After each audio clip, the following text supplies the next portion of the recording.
not prepared! The new Prince Renathal card definitely shaked up the meta a lot, so in this video we will go over every individual class and see what the best deck for it is, as well as all of its other working archetypes. This is not gonna be your typical top 5 video, since every single class right now has a very positive win rate archetype, which hasn't happened in a very long time. Anyway, if you enjoy what I'm doing and you find it helpful, a like and subscribe would really be appreciated. And also don't forget you can hire me for some Hearthstone coaching. Now let's check out the decks.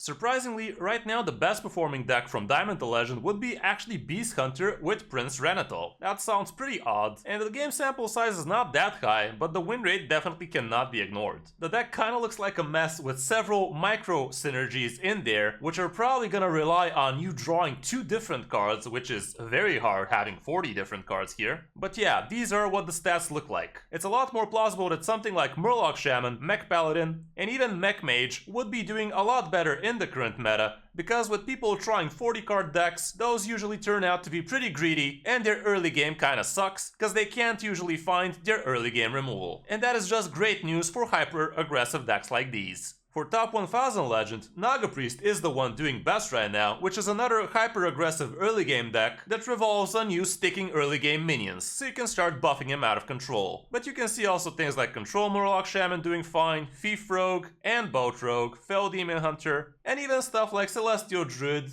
with Prince Renathal again, which you can check out from my last video about the best decks with Renathal. Prestor Druid is also just above 50% win rate, so it's not super amazing, but it's very fun to play. Anyway, enough with the deck overview, now let's check out every individual class and see what are the best performers from Diamond to Legend. Starting off with Demon Hunter, and from what we can see, Fell Demon Hunter is the way to go right now. This one has the best win rate and the best sample size, so let's look into it. This basically looks like the typical Fell Demon Hunter list right now, having Jace at the end and only Zillag without Keria because she became a bit too heavy. Kurtrus is also in here obviously, a little bit of extra card draw with Need for Greed, and you also have a couple of Spectral Sights and Sigil of Alacrity, and also Chaos Strike, so card draw usually is not a big deal for you. We do have a couple of Herald of Chaos in here, which typically are somewhat awkward, but given the fact that you saw how many hyper-aggressive early game decks are in the meta right now, I would say Herald of Chaos is probably gonna be doing a bang-up job. Matchup-wise, here's what it looks like so far, and we have Beast Hunter as the only supposed bad matchup for you,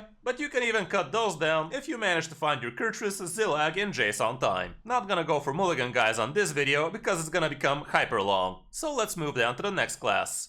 That would be Druid, and from Diamond to Legend, Prestor Druid is actually doing pretty good. Like I said, the deck is super fun, and it's super fast at doing what it wants to do, which is find your Lady Prestor and start playing some OP cheap dragons with huge effects, like stuff like Malagos, which draws out all of your spells, Ysera, which gives you all of the dream cards, Raid Boss and Ixtia, which flood the board with 2/1s, and let's not forget super early Kazakhstan potential, because you basically almost always are going to be able to play the required dragons until turn 8. And still play him super cheap. You also have Finley in the deck, so once you actually draw your Kazakhstan and play it, you can also throw in Finley in there so you can draw a bunch of treasures super early. But you gotta be kinda lucky to actually have Finley in hand before you transform everything into dragons. Matchup wise for that deck we didn't have too much stats, but we do have a similar version and you can see what the situation would be. Quest Warrior, Murloc Warlock, every kind of Shaman, some of the Mages, and also Fell Demon Hunter and Celestial Druid would be problematic for you. But you still have plenty of green matchups, so climbing should not be that big a deal. For Hunter, like I said, the Prestor deck is actually performing insanely well, but you can also see all kinds of 30 card decks that are also doing super good. You literally have most of the versions with the big beasts represented in this top segment of the win rates. So you can either go with the K9 and Naga package for the early game, or the Vandar secret package instead. But let's check out the Prestor variant, because this deck actually did not exist yesterday when I made the Prestor video. In this deck you have plenty of potential early game if you manage to find it, but also your late game is insane too.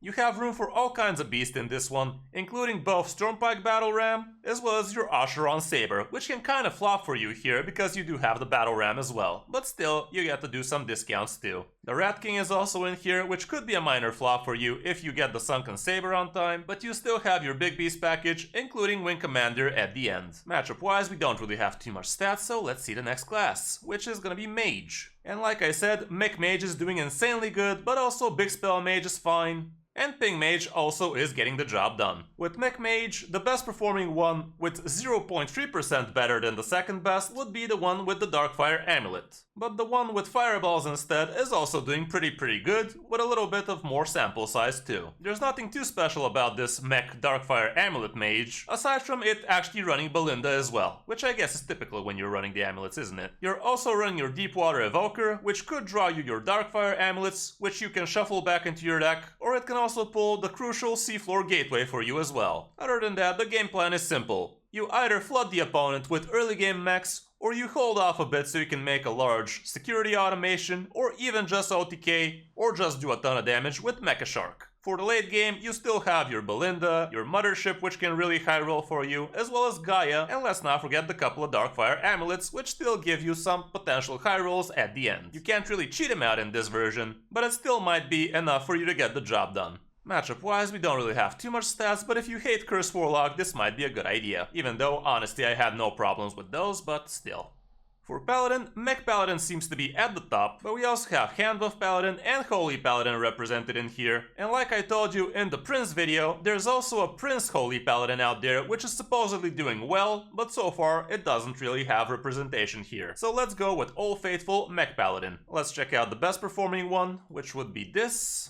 In here, the flex cards would be Blademaster Samuro and also Battleground Battlemaster. You also have Mr. Smite in this one, which I'm not super sure how good it is anymore, given the fact it's 7 mana, but it still gives you the potential to kill the opponent late game with a buffed up Mr. Smite from your Light Force Carriel. Running cards that are not mechs is not a super good idea because it does screw around with your radar detector, but all in all the minions you are running here seem pretty crucial. And you also have Stoneheart Vindicator, which gives you a 0 mana radar so you can pull that off cheaply, while developing the board. Matchup wise, Shamans are not gonna be great for you, and also Fell Demon Hunter, even though it did feel like a pretty hard matchup when playing against those if they know what they're doing. But all in all, it's pretty decent. Like I said, with Priest, Naga Priest seems to be taking the cake right now, but also the Highlander Quest Prince Priest is doing pretty good too. There's also just Quest Priest with the Prince again, and you also have Quest Priest without the Prince doing fine, as well as Boar Priest is still insanely good in skilled hands. Let's check out the Naga Priest. And yeah, the deck looks still pretty much standard stuff. You have your Blademaster Okani in here so you can be extra bit of annoying for the opponent, and also Najak can be insanely good for you, and you can even tempo it out to steal something like a 3 or 4 drop. And you're still gonna feel good about it because that's massive tempo. With this deck you basically want to stick an early Naga on the board and start cycling those Serpent Wigs, and you can even do that on a Radiant Elemental instead, and that also feels pretty good most of the time. You have a ton of card draw with your Handmaiden, as well as your Crush Claw Enforcer, and with the Thriven Shadows, you should be able to find your Serpent Wig almost all the time, since you are running only 5 kinds of spells, so it's decently reliable. You also have your Priestess in here, which can really help you tempo out a ton of extra spells while developing with extra minions as well. Matchup wise, we will have to check out a deck with a lot less win rate, but still you are gonna get a decent idea of what the situation looks like, and Big Spell Mage and Thief Rogue are probably not gonna be too good for you. For Rogue, right now Thief Rogue is the best performer from Diamond to Legend as well as Top 1000 Legend, and this is the version that is actually doing best, the one with Jackpot, Swift Scale Trickster, and also Blood in the Water. Both Rogue is still doing pretty good, but 40 health could be a little bit too big of an ask in some cases. So basically these two Rogue archetypes are the best performers right now, so let's check out the Thief Rogue right now. We are still running the Maestro package obviously. Jackpot gives you a couple of high cost spells, which you could cheat out with your Swift Scale Trickster, and also repeat them with your Contraband Stash, as well as your Test Greymane, and you can Shadow Step that a bunch of times. Let's not forget you also have Reconnaissance in this one, which is the real MVP honestly, because Reconnaissance almost always is gonna give you really good stuff, whereas Jackpot sometimes might just literally flop for you. You also have Queen Ashara, which can give you an extra Colossal, which you can repeat like that. And for the early game, you also have your Blood in the Water, which is a huge amount of tempo, because you get to deal 3 damage to the opponent's face, or just a minion, and you also get a 5/5 Shark Witch Rush, which is super versatile. Matchup wise, from the popular matchups, literally everything is green, aside from Curse Warlock, which is gonna be a 50-50, and Beast Hunter is a close 50 as well. For Shaman, Murloc Shaman surprisingly took the first spot, but also Control Shaman is right behind it. But the win % difference is quite high, like Murloc Shaman is really taking it by storm. And we have several other Murloc Shamans with a similar win rate to the Control one, so I guess Murloc Shaman would be the way to go for most. Let's check out the best performer with only 300 games in it, but still looking pretty solid. Everything here looks pretty standard stuff, and you also have room for Sir Finley, which can give you a better hero power. Like something like the Warlock hero power so you can never run out of steam, or even the Demon Hunter so you can slap for 1 mana. Clownfish is what really made this deck tick now, and also the Tidelost Burrower is super solid too, because it's basically a 4 mana 6/6 and you have plenty of good synergies with the Murlocs too. Nothing Can Stop Us is a pretty good, cheap way for you to buff up the Murlocs very high, and you also have Bloodlust for some good finisher. Gorlock Ravager also ensures that you don't run out of steam, so even if the opponent does a board clear, you're still probably gonna be able to refill. Matchup wise, we can check out this deck with 1000 games in it, and you are gonna be super solid against Prestor Druid, but not so great against Thief Rogue and Curse Warlock apparently.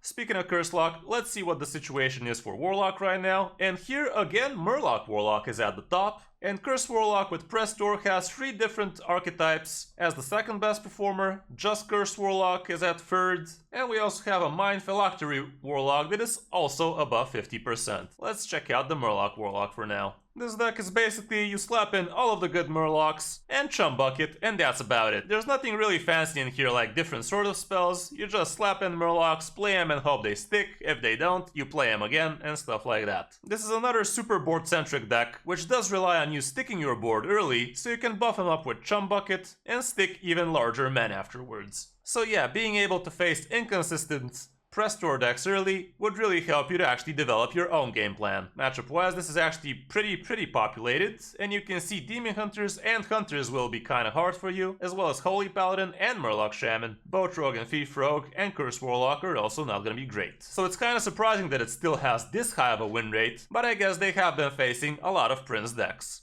And the last class here would be Warrior again, with Quest Warrior having insanely good win rate once more. Control Warrior is still actually doable with 54% win rate, and this is the charge variant with Captain Galvangar, and Just Control Warrior is also doing fine-ish with just above 50%. Let's check out the populated best performing Quest Warrior. And people are actually still running Nelly because she still gives you a good amount of steam afterwards, and you're probably gonna have enough mana to play those anyway because it's gonna be turn 8 for you most probably, and your hand is gonna be pretty lonely by then. Other than that, there's really nothing special in this one. You still have a couple of Shivered Dark Timbers, 1 Whetstone Hatchet, and everything else is good old pirates. Matchup wise, Beast Hunter is gonna suck for you because bears are bad, everything else looks super good. And the inevitability that the Juggernaut gives you is pretty awesome for you. So that's gonna be it for this video guys, hope this helps you figure out what you wanna be climbing with in the new season of Hearthstone. Don't forget you can also hire me for some Hearthstone coaching. Thanks for watching, I'm Kris05 and I'll see you in the next video or stream.